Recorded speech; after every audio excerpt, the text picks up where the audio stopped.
Zoom in on global affairs with insightful debates and exclusive interviews. This is World Insight. Hello and welcome to World Insight with me, Tian Wei.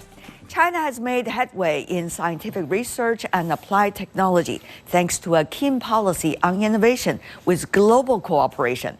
Though how exactly does scientific collaboration lead to innovation? I asked that question to Nobel laureate in physics Konstantin Novoselov, who talked about discovering a groundbreaking carbon-based material, graphene, which helps drive China and the world's leading innovation in manufacturing, mobiles, and healthcare.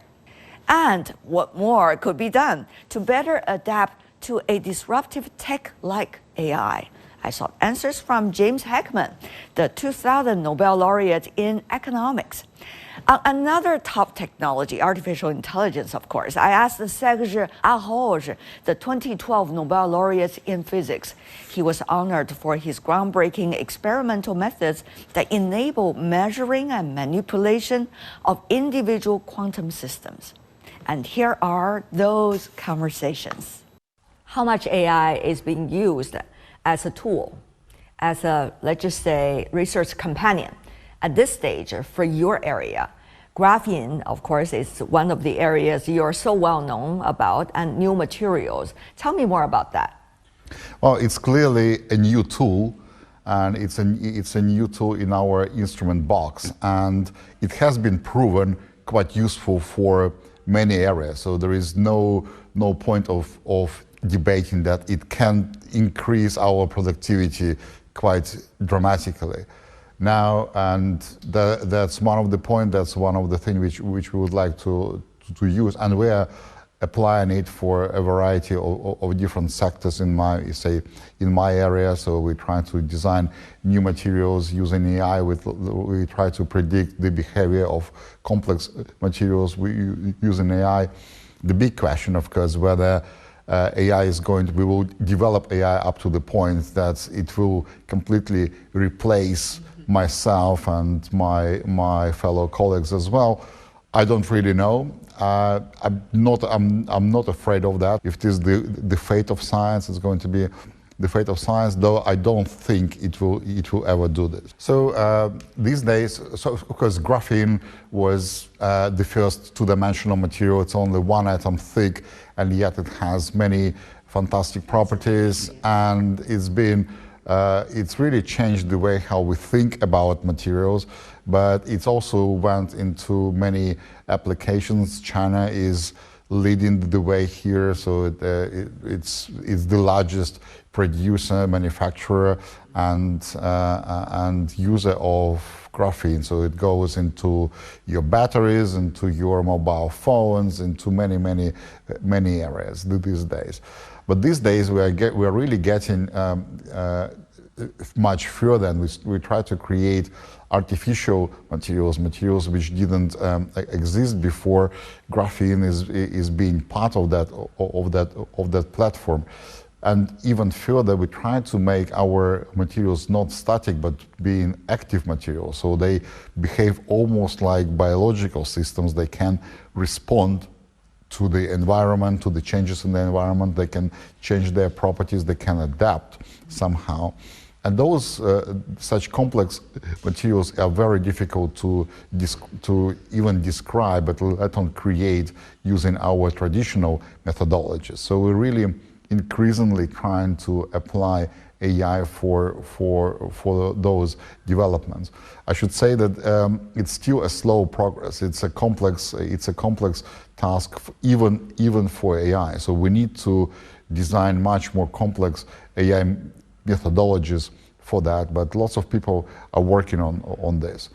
So after the success of ChatGPT, everyone thought that it will be that AI now will change completely all the other areas of technology and science.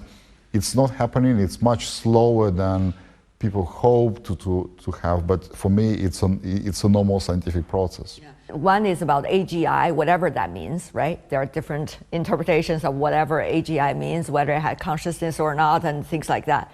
There's another direction, which is about commercial success. And in the stock market, the AI stocks are going up all the time, except recently. Meanwhile, you also have societal debates about what exactly going to be the role of AI vis-a-vis all of us. AI is a new technology, and AI has proven itself useful, so it is going to be used in the future. There is absolutely no doubt about this. How overheated are the stocks on AI? Or, I mean, okay, plus minus 50%, you and me, we don't need to discuss it. I'm sure some people will earn money, some people will lose money.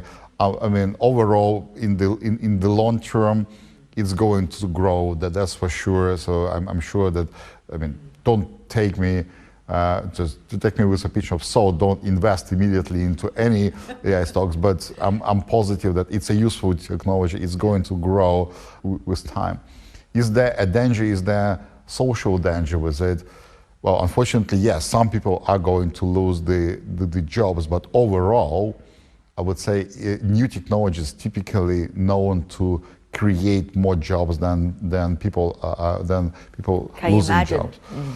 It's inevitable, and frankly, any new technology would do this. When computers appeared, or before that, when electricity appeared, so of course many jobs has been lost, but even more jobs has been created.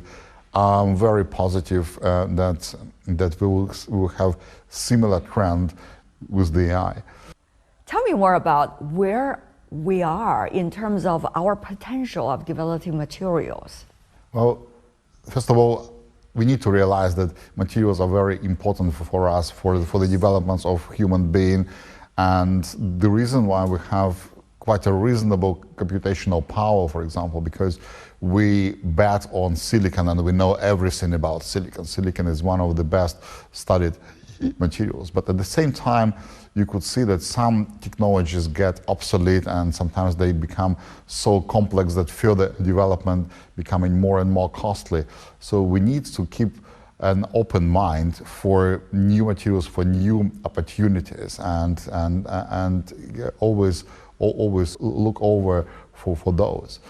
And we were thinking, what kind of future materials do we want to see? And clearly we need those materials which are becoming more active and probably produce better abiotic, as we call it, like human interface. Of course, you heard a lot about reading the data directly from our brain, like Neuralink, and communicating with machines on a more lower level. So we need those active materials which act almost like biological systems, and it's extremely difficult to create because we don't know what is life itself, but we try to design our materials on the principles, on such principles where how biological systems are created. Again, it's no one has done it properly up to now, but we need to pose this question and start somewhere.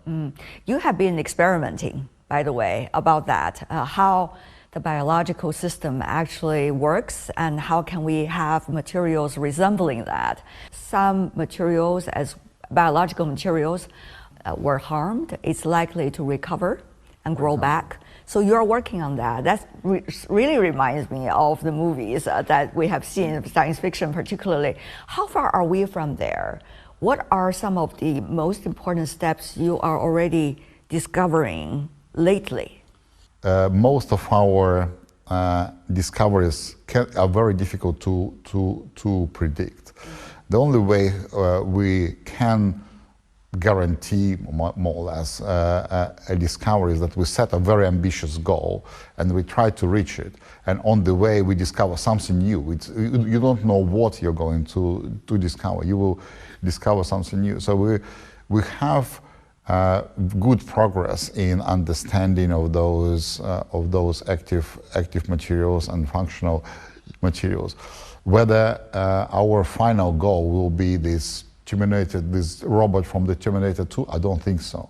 I'm sure that on the way we will discover something very different, and we will have very, very different machines. But at least we need to set up ourselves a very ambitious goal. And to be honest, we're still at the very, very, very beginning, because even you need to realize that when we talk about biological materials, we have no idea what biological materials are. We don't know how our own body operates. We don't know how our brain operates. So it's the goal is very, very fuzzy by itself.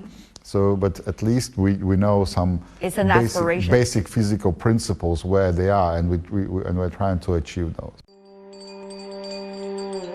Dunhuang, situated along the ancient Silk Road, where fine arts and divine beliefs merged with the natural world. It's where the East and West interacted, and where the world's largest Buddhist art gallery still fascinates and amazes people today. A place where stories of life and death, love and hatred, passion and desire, faith and sacrifice have been generated and told for 2,000 years. Buckle up for our podcast, Why We Love Dunhuang, the one and only podcast that can take you to the fantasy world of Dunhuang and beyond through our audio tour. Listen and subscribe for free on major podcast platforms. Why we love Dunhuang? You will have your answers. Beyond the headlines, this is World Insight. How much do we know about AI? Is AI a reality, a potential, an aspiration, or, a legend? First of all, there are many types of AI. Indeed. So you want to distinguish robots from what's called generative AI, which is a very recent development embodied by search engines or engines like DeepSeek or Grok or Claude or Anthropic. So what you've come with is a different tech. Before we had robots, we had lots of machines, computers were doing jobs, robots were taking out routine work in factories. But what we have now is something that's possibility much greater. And the reason is that it's able to do functions that we think of as normally associated with at least a certain level of human cognition and capacity. And so what's happened is that people are now seeing possibilities that weren't there before. So tasks, it's no longer just a question of putting a tire on a car, as with robots in the past. It's much more a question of saying, well, these machines, these devices can help people who are professionals, like lawyers, accountants, all kinds, librarians, you name it, do their jobs better. And in fact, in some cases, it may eliminate their demand for the job, but it may also enhance their demand for the job. And so in terms of the question you raised, does it necessarily lead to problems? No. It can lead to very beneficial solutions. But you're asking, what do we really know? It's early days. And the problem with the literature now, there's a lot of science fiction, a lot of people, and Hinton and some of these people, I don't know if you remember, a couple of years ago, Henry Kissinger read a book with Eric Schmidt, I think it was, and they were worried about all the danger of the AI taking over the world. And, there's a logical possibility. It could be the machines will be very smart and do all these things we do. But what we really have come to understand is we don't really know what it is we do. The machines challenge us to define what's human and what's uniquely human and what's creative and what's not creative. So right now we're in the middle. So in that sense, it makes much more sense. Yes, but I think what's happening though is we have a much deeper uncertainty than we had in the past. It's an uncertainty about these machines and ourselves. What is it that makes us human and what's creative? We had a big discussion there about what was creative at the conference. And the problem with that discussion was that an idea of putting new things together that had never been put together before, some people weren't willing to call that creative, whereas it could be highly creative. And so there's an open question about, how much guidance we need. And in AI, there's a distinction between supervised learning and unsupervised learning. Supervised learning, we have a very specific target. We teach a machine to do certain things. We supervise its goals. Now these machines are doing unsupervised learning. They're learning on their own. They're even learning to learn. And so, for example, today we were talking about code, software code, writing a code. AI can do software code. It can take the job of people whose job is to write software code. Indeed. To say improve maybe a garage opener, or maybe somebody driving a car or some other way. And so the question then becomes, we're now at this zone of exploration. We don't know. We really don't know. But I think approaching it with fear is a mistake. Yeah. But how to make this right balance? We've seen technologies evolving, and one could argue at every twist and turn, people have questions, maybe similar, maybe different to what we are having right now toward AI. But, what is this balance of not overestimate? There are a lot of people who would like to exaggerate. There's a lot of gain, especially now in the world of clicks and all kinds of social media presence. Making an exaggerated statement can be extremely, and so we say, oh, the world is going to be taken over by robots, or we're going to have this or that. Not to mention the stock market. Stock market. Well, right now, what happened today? Do you know what happened? You know what happened yesterday? I don't even know.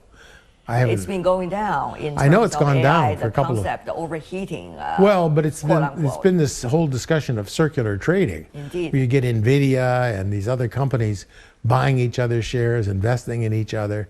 It does look like some kind of an inside game. But I think the speculation that's there is more real than the dot-com burst. And that is, there is a technology there. You see, that's where the uncertainty comes. So some people are very wildly optimistic about what the technology can do. The technology has to deliver, but it is starting to deliver, and it's delivered in some areas. So this is an exuberance that comes with markets. But it is an exuberance, and I don't think in this case that it really is a serious problem, that I do believe there's something real here with AI. And we are dealing with technologies. So it seems that everybody is trying to think what exactly is going on. Well, but first of all, because the terms aren't well defined. I was saying, AI is not just robotics. It's not just machine learning. It's not just computers in the office. It's not a better IT staff or a better typing capacity or ability to communicate. What it is now involving something that potentially involving the evolution of new ideas and new processes. So once you start getting into new ideas, something that's very dangerous, potentially dangerous, but also potentially very fruitful. Indeed. You're going to have a lot of divided opinion about which way to go with that. Right, indeed. And I think it's a mistake that people say, well, right now, there's a lot of fear that's going on now, thinking, well, the machine's going to take the place of people. That just isn't justified. And the way that people have measured this is crazy. It's literally incorrect. They're measuring what jobs are exposed, which occupations are exposed to AI, can use AI. That doesn't mean that this AI is going to take over. It just means that now this AI is useful in that occupation, and that can bolster the occupation, not shrink it. And that's what people are talking off the top of their heads. There isn't enough good data. And the measurement systems that many economists and other analysts are using is obsolete. It's based on a technology of the 1950s and 1960s and 70s. And it's not at all relevant to the new technology and the possibilities of creating new ideas, new organizational structures, new possibilities. I don't know them. I wish I could predict them. I'd make a fortune if I did. But what I can say is that we do know that something is here, it's real, it's going to make a difference. And if we look at technologies like this in the past that have made a difference, they've generally been beneficial, like Model T Fords or the airplane. Think about the airplane. I mean, the airplane, when it came in 1902, how long did it take it for it to realize its full potential? 30, 40 years. And even, it didn't come out of the First World War even. It was used in the war, but commercial aviation didn't get developed until after the Second World War. With a history of 5,000 years, it's no surprise that China has created a fabulous treasury of folk tales. Once a year, on the 7th day of the 7th month, all the magpies fly up to heaven and form a bridge. So many amazing worlds to discover. I want a new palace, said King Mu of Zhou one day. Chinese folk tales retold for audiences today. Will you marry me? He asked. And with little hesitation, she said, yes. 5,000 years of amazing Chinese folk tales. My father must not go to war. Someone must take his place. You'll find Chinese Folk Tales Season 3, wherever you discover your favorite podcasts.